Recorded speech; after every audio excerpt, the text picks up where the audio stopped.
প্রায় ২০০ বছরের স্মৃতি বহন করে চলেছে রাজশাহী জেলার তানোর উপজেলার চৈরখোর গ্রামে অবস্থিত এই জমিদার বাড়িটি।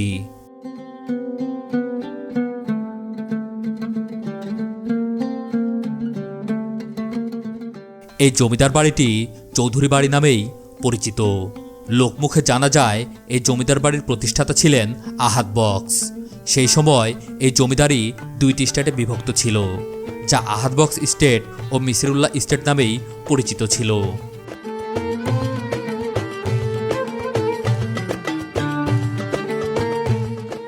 এই জমিদার বাড়ি বা জমিদার সম্পর্কে লিখিত কোনো ইতিহাস খুঁজে পাওয়া যায় না।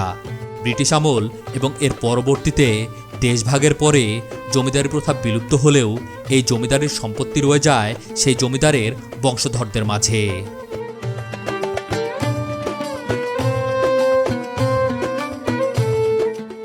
বর্তমানে আমরা যে বাড়িটি দেখছি এটি আহাদ বক্স স্টেটের সম্পত্তি।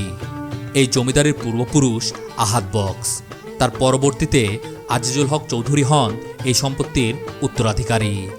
এরপর এই সম্পত্তির বর্তমান স্বত্বাধিকারী হলেন তানোর গোদাগাড়ি আসনের সাবেক এমপি ওমর ফারুক চৌধুরী।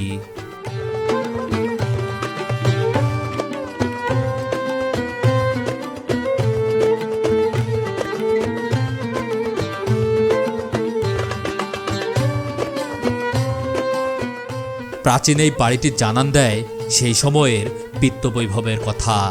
তবে এই জমিদারির কোনো ইতিহাসই কোথাও লিপিবদ্ধ নেই। এমনকি এই বাড়িটিও রয়েছে লোকচক্ষুর আড়ালে।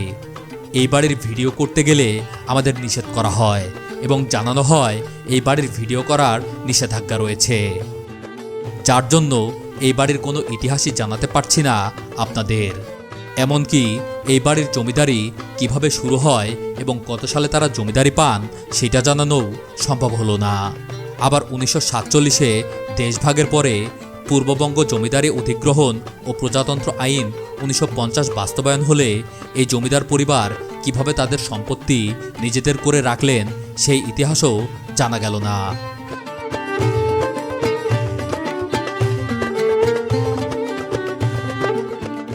পুরনো এই বাড়িটির মাঝে বন্দী হয়ে আছে অনেক অজানা ইতিহাস। হয়তো ইচ্ছা করেই আড়াল করা হয়েছে, নয়তো পরপর 4 বারের নির্বাচিত সংসদ সদস্যের রাজকীয় বাড়ি ও তাদের জমিদারির ইতিহাস স্বর্ণাক্ষরে লেখা হতো ইতিহাসের পাতায়।